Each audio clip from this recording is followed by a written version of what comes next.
Microbial world and us. Kadalasan, in-associate natin yung mga microorganisms sa mga negative effects katulad ng plague and smallpox or smallpox, and we have COVID-19.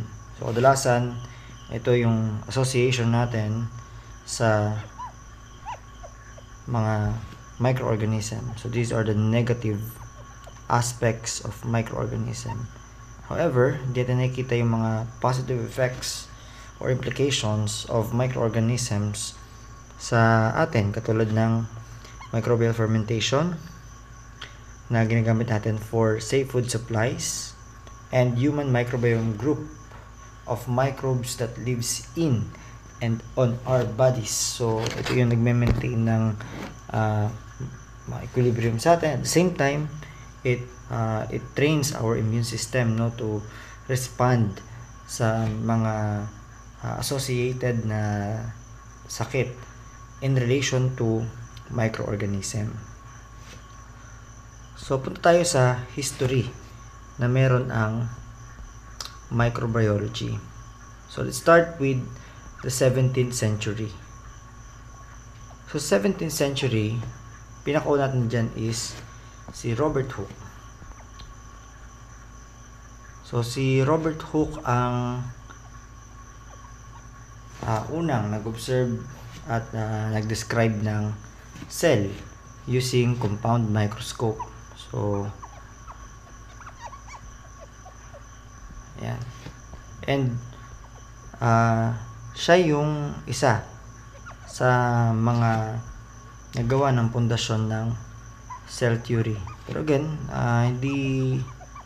hindi lang siya ang proponents ng mga cell theory or mga propositions under cell theory.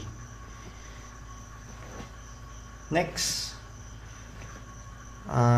pinublish niya yung book na Micrographia.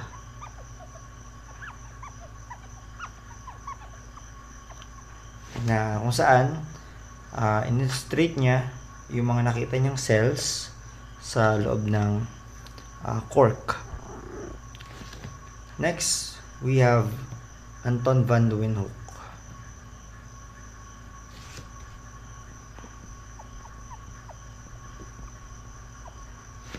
Anton van Leeuwenhoek.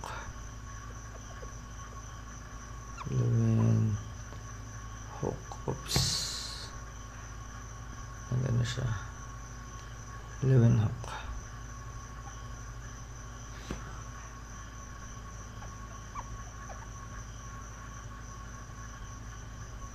Okay. So ito si Robert Hooke ay nasa year ng 1635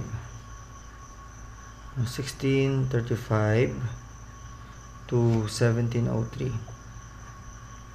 And then si Anton van Leeuwenhoek 1632 to 1723. So yung kanya naman, he is the first one to observe and describe microorganism, no, yung isa sa mga work na pinakita natin, no, yung mga illustration niya, say from this point A to point B, ibig sabihin yung microorganism ay nagkaroon ng motion from point A to point B.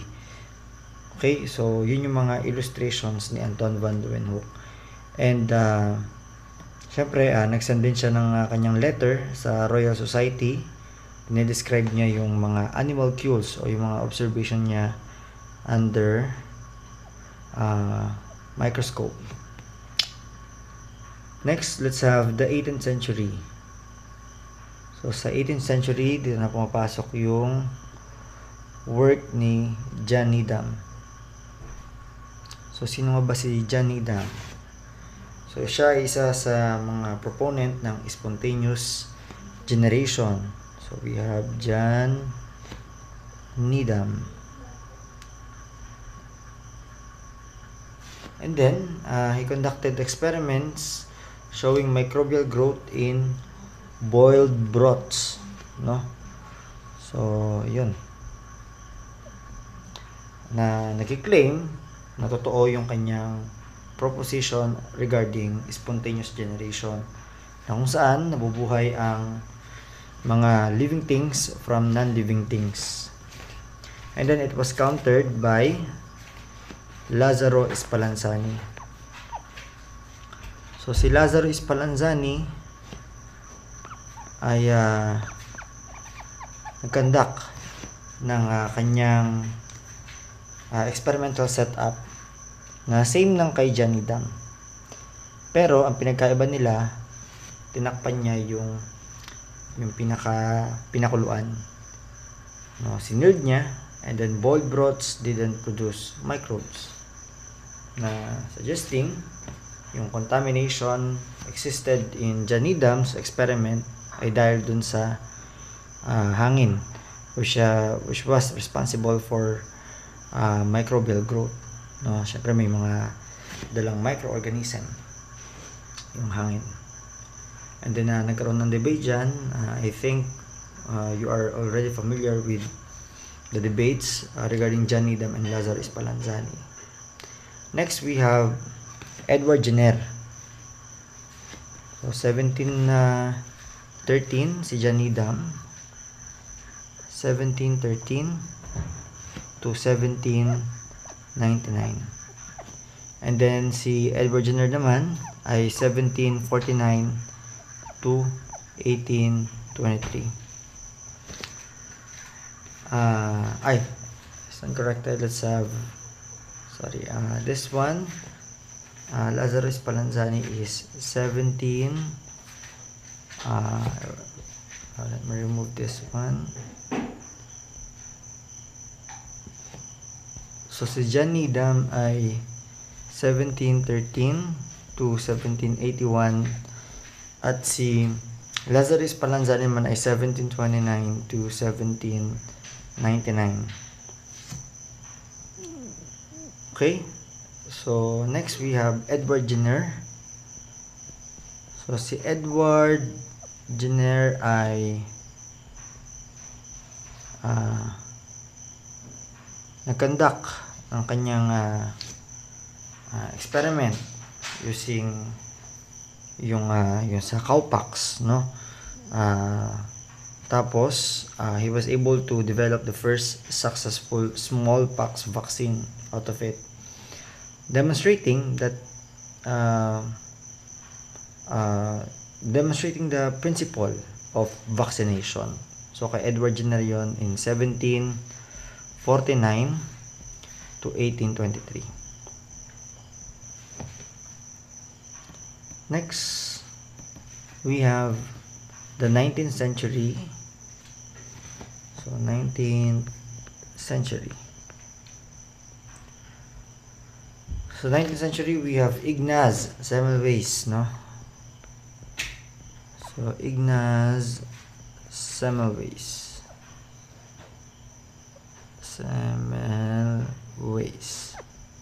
So ang year niya ay 1818 to 1865.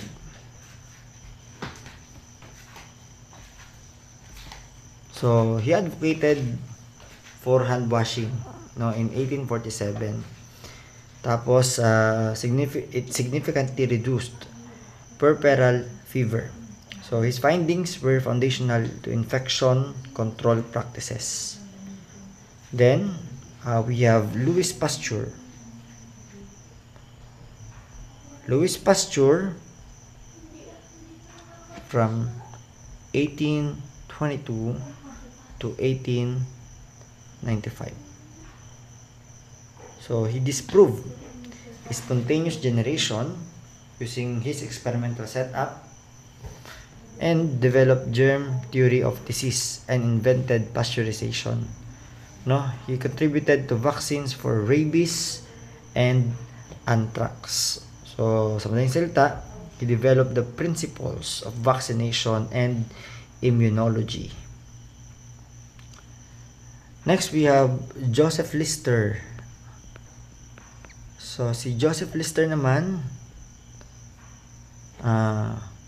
he is the pioneer of antiseptic surgery, no? And then he introduced carbolic acid, the phenol, yung usapan natin na mas familiar sa inyo na salita, to sterilize surgical instruments and clean wounds, reducing infection. So it's about reducing the infection, no? So kung ihang ko lang yung question na to, in case na kayo ay nagte-take note na, no? Or tapos na mag-take note, anong age of microbiology siya? Is it first age, second age of microbiology, or first golden age, second golden age, or third golden age, no? Kasi siguro it's also a part for you to reflect regarding what part of microbiology na, or what part of golden age of microbiology itong ginawa ni Joseph Lister. And then we have Robert Koch or Robert Koch. So he developed Koch's postulate, establishing systematic method for linking specific microbes to specific disease. Example is yung anthrax and tuberculosis. Okay, Robert Koch. So yan, he was also the one to discover Bacillus anthracis and Mycobacterium tuberculosis, considering na yun nga yung mga yun yung isa sa mga in-identify niya upon establishing the systematic method for linking specific microbes to specific disease. So ang kanyang date ay 1843 to 1910. And then we have Joseph Lister on the list, 1827 to 1912. Next, let's have Julius Richard Petri. So si Julius Petri, mas kilala siya na Julius Petri, no? So Julius Petri ng 1852 to 1921. So he invented the Petri dish, which revolutionized microbial culture techniques, allowing for the cultivation and isolation of microorganisms in controlled environment. So sa madaling salita, pag sinabing Julius Petri, Petri dish. And then we have Hans Christian Gram. So si Hans Christian Gram ay may timeline na 1853 to 1938. So ang kanya contribution is gram stain technique na familiar tayo. So sa gram staining, syempre kailangan i-prepare muna natin yung ating i-stain, the smear. And then it's a crucial method because it classifies bacteria based on cell wall properties, aiding in bacterial identification. No? So magamit tayo ng crystal violet, and etc. No, we will not elucidate all of the processes dito kasi it's just a recap of the list of contributions of different intellectuals of microbiology. And then we have Paul Ehrlich, no?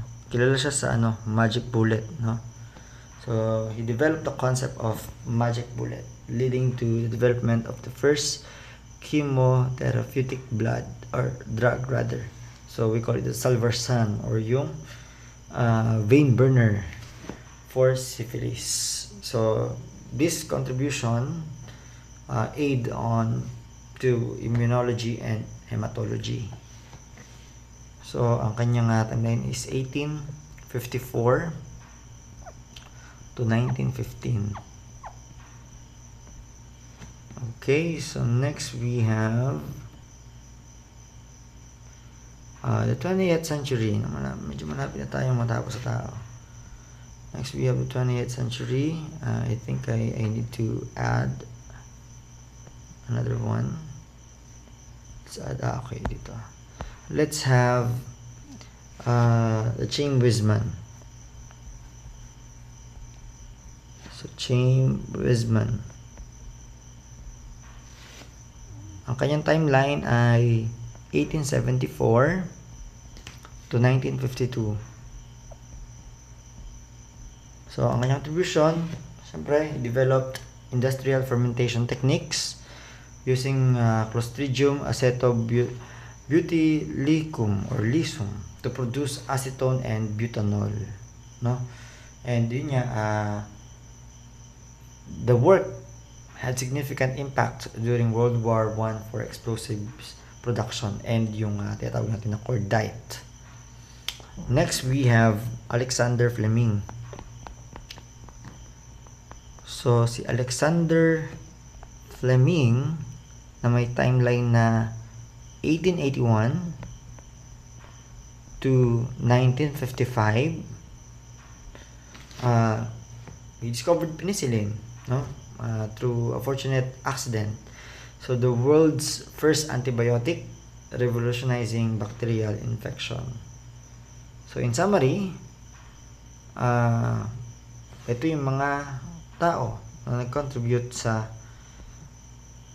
microbiology. Okay?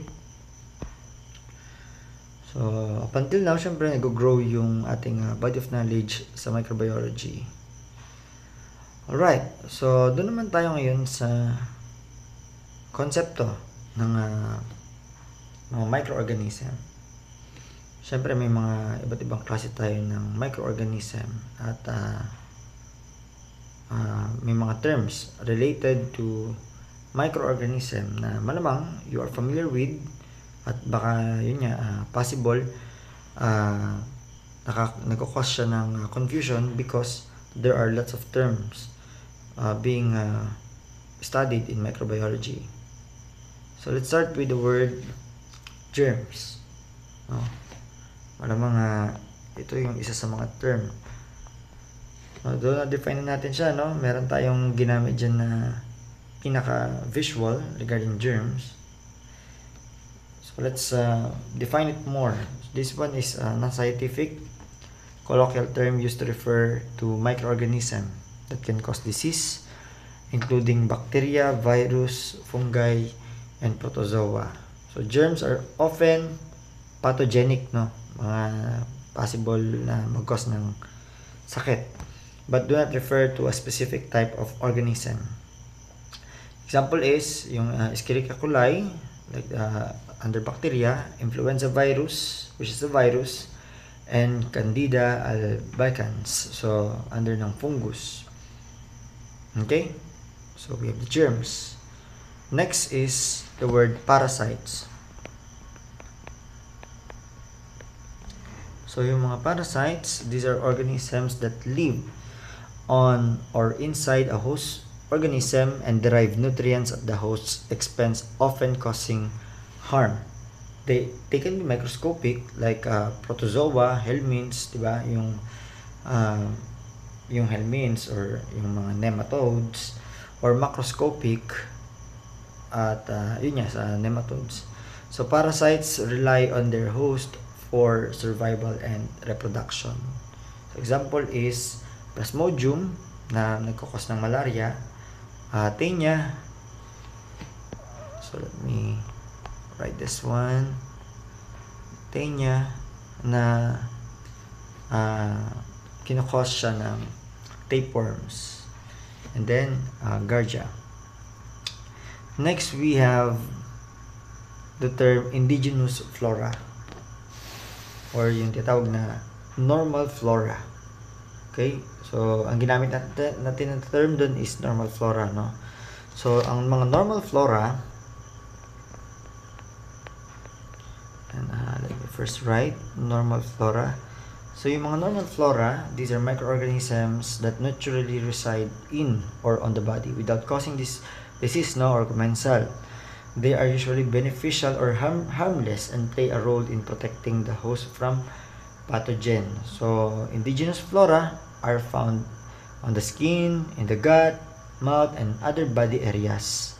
For example, tawag natin na lactobacillus. Lactobacillus. na nakikita sa gut and vagina. Next, we have Staphylococcus na nakikita sa skin.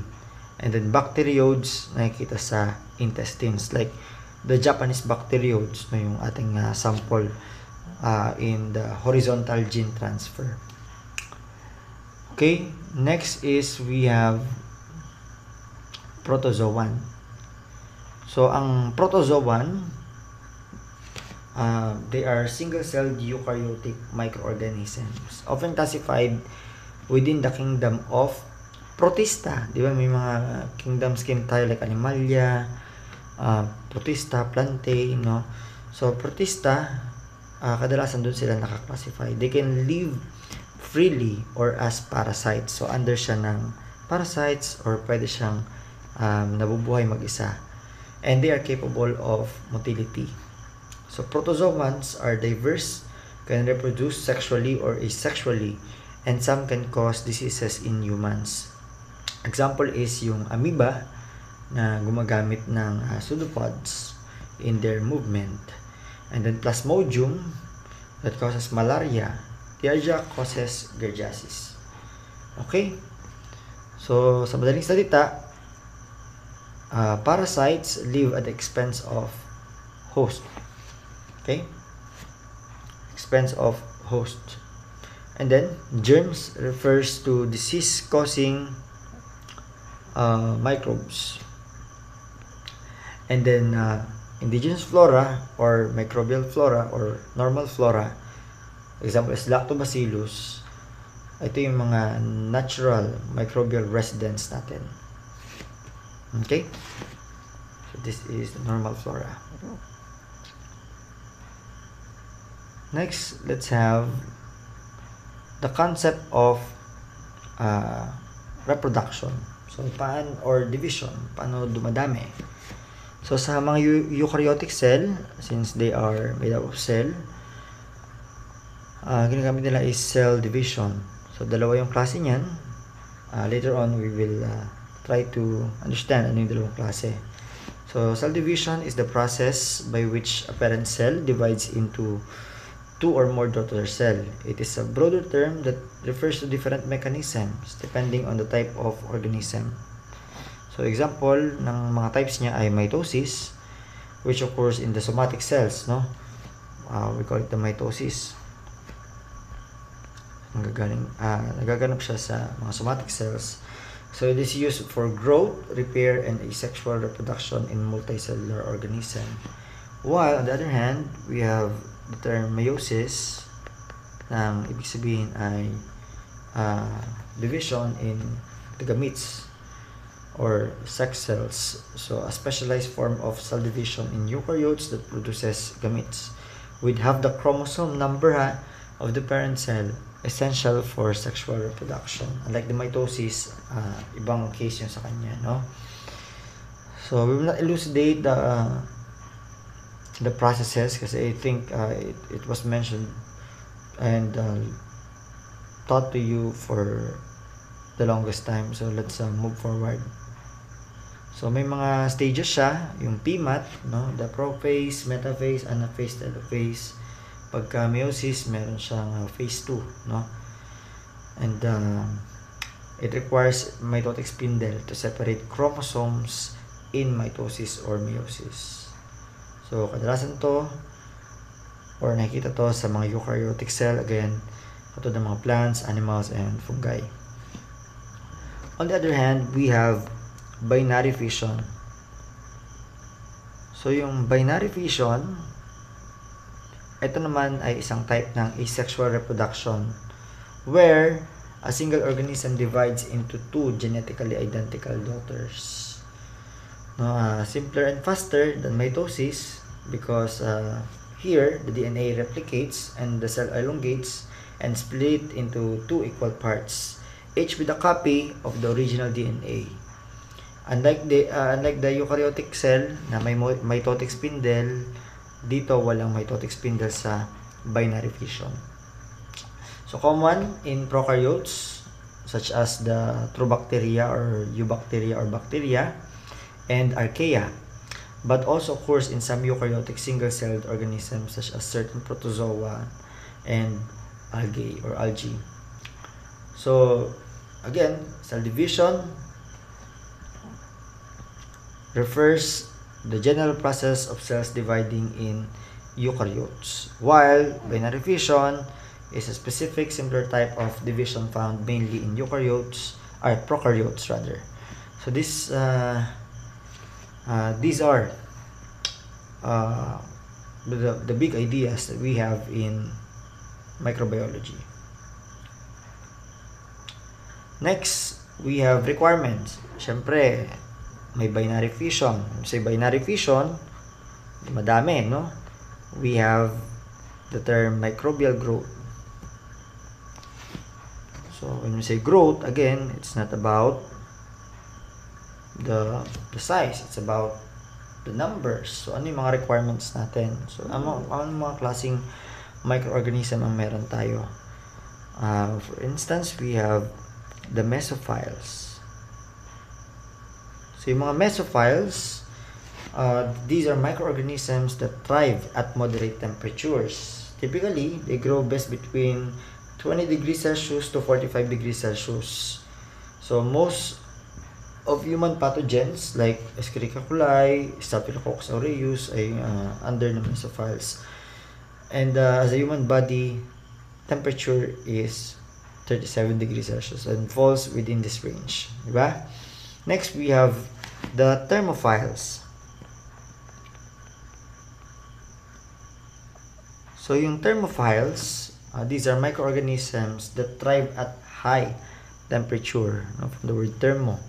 Typically grow best between 45 degrees Celsius to 80 degrees Celsius, and organisms found in hot environments such as hot springs or geothermal areas like Thermus aquaticus is or are part of thermophiles, no? So we have an example here, Thermus aquaticus. I think I have mentioned this in our discussion. Thermus aquaticus. Okay. Next, we have the autotroph. Autotroph, from the word auto, no? So organisms that produce their own food using organic substances. So may dalawang klase, no? We have the autotrophs, and let's have another page. We have the autotrophs. Let's proceed. Okay, so we have autotrophs. So yung mga autotrophs, these are organisms that produce their own food using inorganic, term is inorganic substances. So we have also the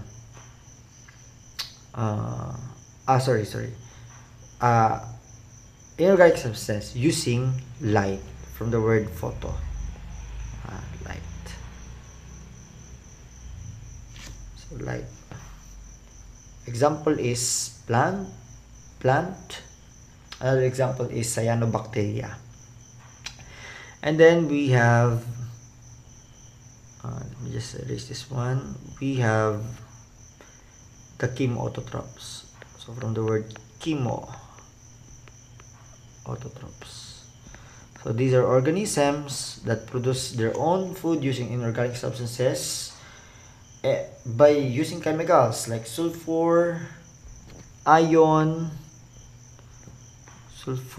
and iron, or iron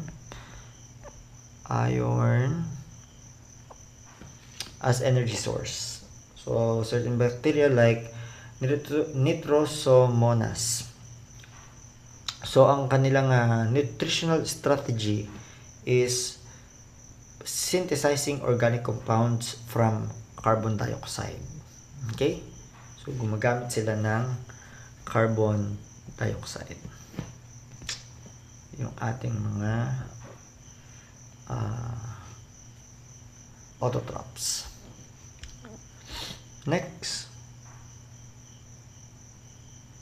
we have the saprophytes. saprophytes. So these are organisms that feed on dead or decaying organic matter. So they obtain nutrients by breaking down dead plants, animals, or waste materials, and they play a critical role in decomposition and nutrient cycling. So many fungi like Mucor and Rhizopus and some bacteria like Bacillus species belong to saprophytes. Okay, next we have the laboratory, no? Siyempre, kung may microbial growth, paano naman sila papalakihin or papadamihin rather? So, ito yung mga materials na kailangan natin sa laboratory. First, we have the Petri dish. So, Petri dish is a shallow, circular, flat dish made of glass or plastic. So it is primarily used to culture microorganisms such as bacteria and fungi on solid media like nutrient agar. Okay, next we have inoculating loop. So the inoculating loop is a thin metal with loop at one end, often attached to handle. So pag walang loop, it's a needle. It is used for transferring microorganism from one culture medium to another, sticking on agar plates or inoculating liquid media. And then we have the test tube. Test tube is a cylindrical glass tube, usually open at the top and round at the bottom. Is used to hold, mix, or heat small amounts of liquid or culture media in microbiology experiments. It can also be used to culture microorganisms. And then, lastly, we have the autoclave. So, ito yung machine na ginagamit natin that uses high pressure steam, very high temperature, no, to sterilize laboratory equipment and culture media. So in sterilization, itong ginagamit natin ng autoclave. So sterilizes instruments, glassware, growth media. This is very effective in killing all microorganisms including spores, no, na napakahirap mawala. And then syempre, aside from yung mga ginagamit natin, meron tayo yung pinaka agar or dehydrated nutrient agar. So this is a powdered form of nutrient agar, no, a general purpose medium that supports the growth of a wide variety of microorganisms. So after rehydration and sterilization, it is used to culture bacteria on solid surfaces. Usually, yung ginagamit natin, syempre, yung Petri dish. Wala may iba. Okay? Pero meron iba, pero yun yung usual ginagamit natin. Okay? Magnetic steering machine and yung rod. So, yung magnetic steering machine, it is a laboratory device that uses rotating magnetic field to steer solution, ensuring even mix, no? And it's a part of aseptic technique yung paggamit ito. So magnetic steering rod.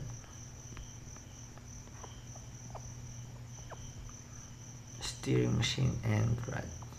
And then yung rod naman, it is a small magnetized metal bar placed in solution, and syempre mag-spin siya when the machine is activated.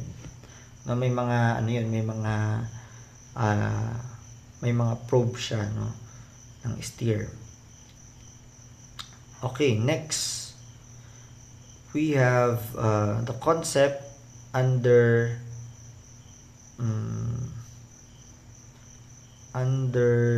autoclave. So let me just emphasize this one. So autoclave again is yung ginagamit natin a method of sterilization. So, ginagamit niya yung high pressure steam to kill all microorganism, including bacteria, viruses, fungi, and spores. So, ito yung pinaka step natin kung saan ma-ensure natin na nakapag maayos yung ating kinoculture. Okay, so let's proceed with, syempre pag nakapag-culture, maglalagay na tayo sa ating microscope, no? Maglalagay tayo ng slide, no? And we will observe it under microscope. So, ano yung preparation na gagawin natin? Syempre, smear and then mag-stain, no? Depende sa kung anong klaseng stain. So, may mga klase tayo ng stain. We have the acid-fast stain. So, lang natin acid-fast stain. So, yung acid-fast stain, it is used to detect acid-fast bacteria which have waxy cell walls containing mycolic acids that resist regular staining methods. So, ginagamit natin ay yung carbol as a primary stain followed by decolorization with an acid alcohol solution. So, non-acid fast cells are then counterstained with a dye like methylene blue.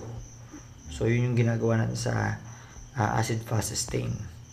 Next, ang magiging natin, syempre, pinaka-outcome natin is makikita natin yung mga acid-fast bacteria like Mycobacterium,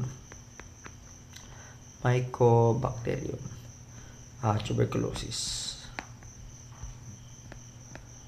So, the Mycobacterium or acid-fast bacteria retain red color of carbol while non-acid-fast bacteria take up the blue counterstain, no?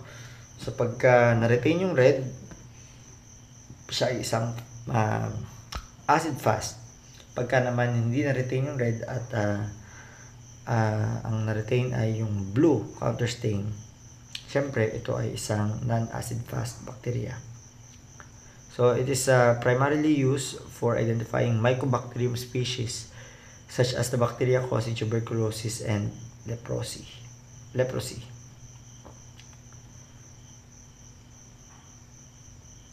Next, let's have gram stain. So, yung gram stain naman, it is the most common differential stain used to classify bacteria into gram-positive and gram-negative based on the cell wall structure, no? Pero, yun nga, may mga condition minsan, pero it's more of cell wall structure. So, involves staining with crystal violet as a primary stain, iodine as a mordant, decolorization with alcohol or acetone, and then counterstaining it with safranin. So, yung pinaka magiging outcome natin dito, pagka na-retain yung purple crystal, ito ay isang dahil malaki, no, makapal yung kanyang peptidoglycan layer, ito ay isang gram positive. Pag ito naman ay isang gram negative, so ibig sabihin nag-lose yung crystal violet, and then ang natira ay yung red or pink safranin counterstain. So these staining this staining differentiates bacteria based on their cell wall composition and is widely used in clinical and research settings. And then we have the simple staining. Syempre, from the word itself, it's very simple to execute. So the simple staining, the purpose is to dye or to colorize the entire microorganism para mas maganda yung contrast against the background. So it involves a single stain like methylene blue, crystal violet, no, directly to a heat fixed smear of the specimen. And then the cells are uniformly stained, allowing for observation of cell shape, size, and arrangement. So it's very useful, no, for viewing morphology and arrangement of bacterial cells, but does not differentiate between types of bacteria. And lastly is the structural staining.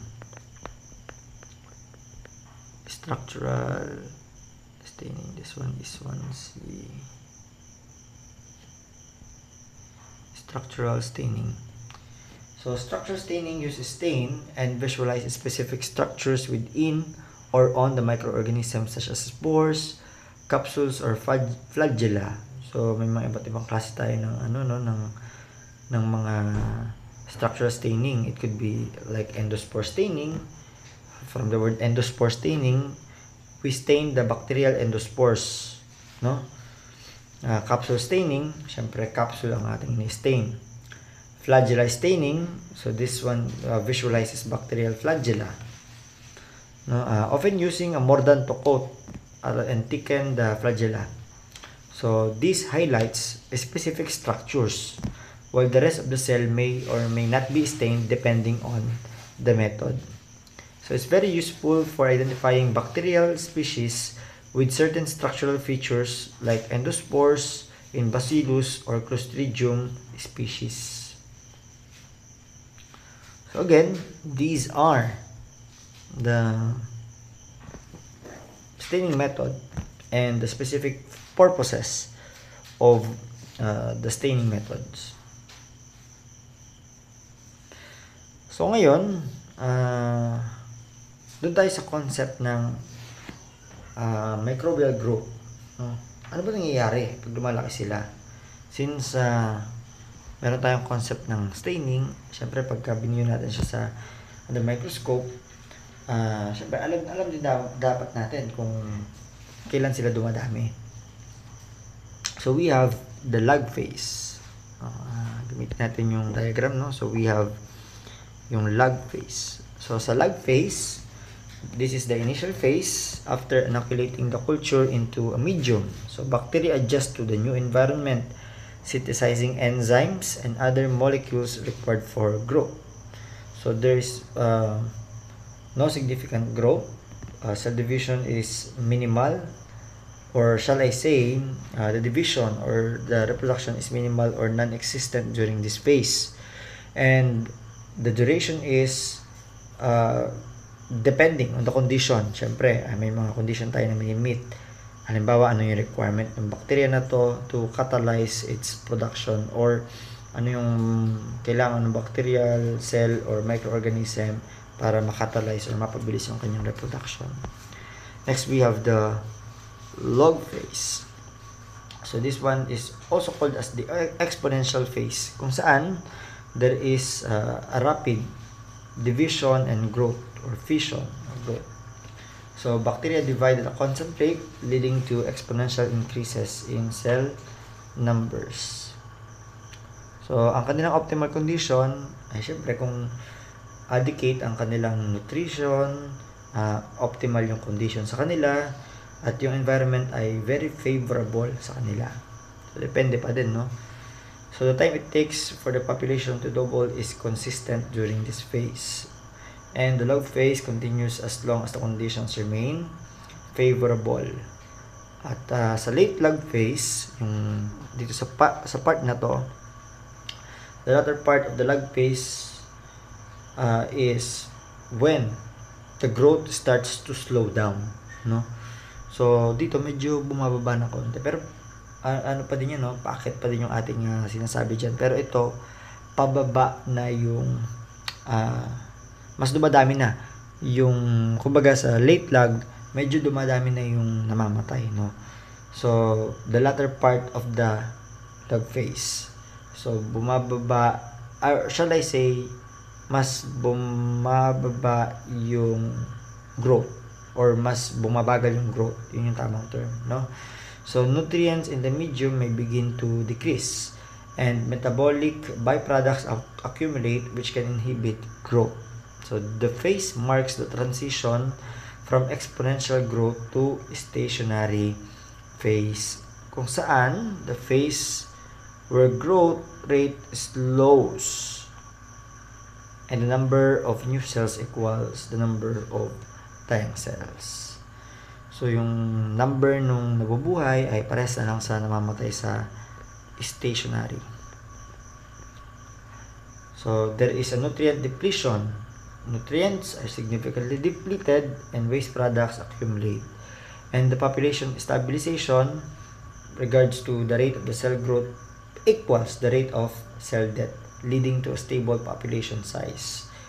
At stress response, bacteria may begin to produce stress-resistant forms such as spores, depending on the species, no?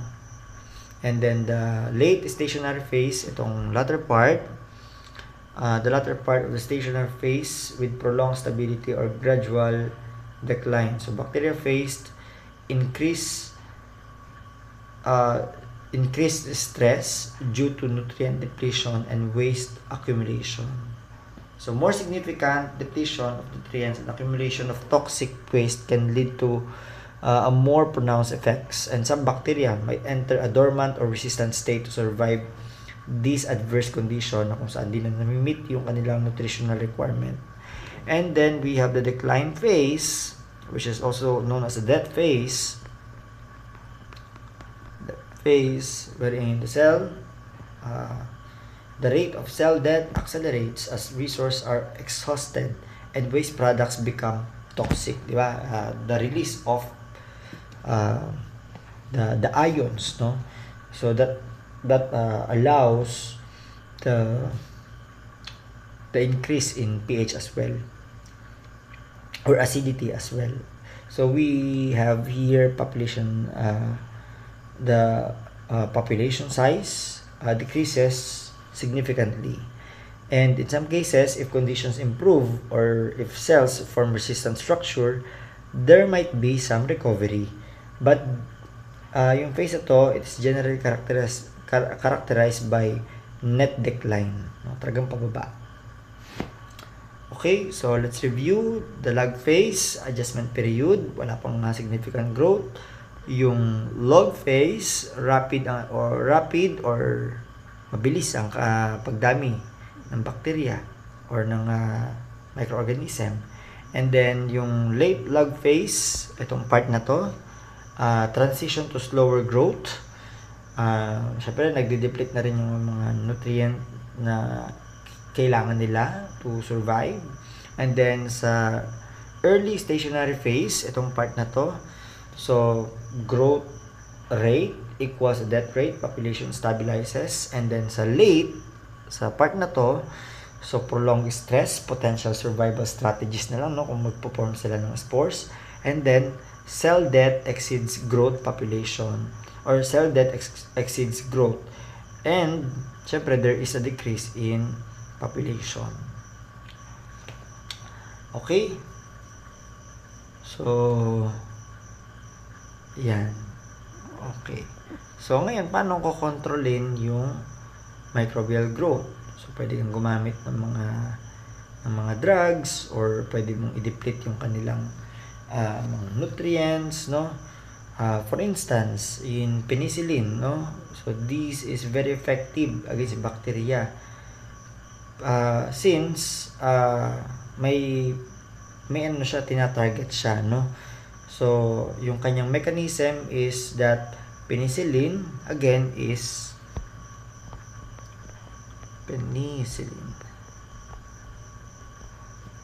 a beta-lactam. So this targets bacterial cell wall, no? Katulad ng discussion ko previously, ang kanyang tina-target specifically ay cell wall, no? So it specifically inhibits the enzyme transpeptidase, which is very crucial, no, for cross-linking peptidoglycan layers in the bacterial cell wall.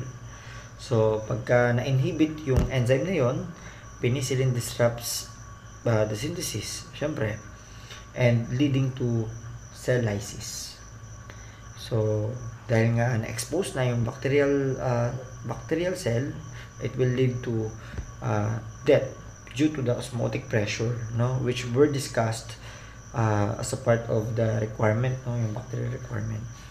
And then we have the effect on bacteria. Siyempre, yun yung target niya, yun lang ang maapektuhan. And human cells do not have cell walls, they have cell membranes instead. Therefore, penicillin does not affect human cells as there are no peptidoglycan layers to disrupt. Okay? So, yun, mga sample lang yun kung paano ma-inhibit ang microbial growth.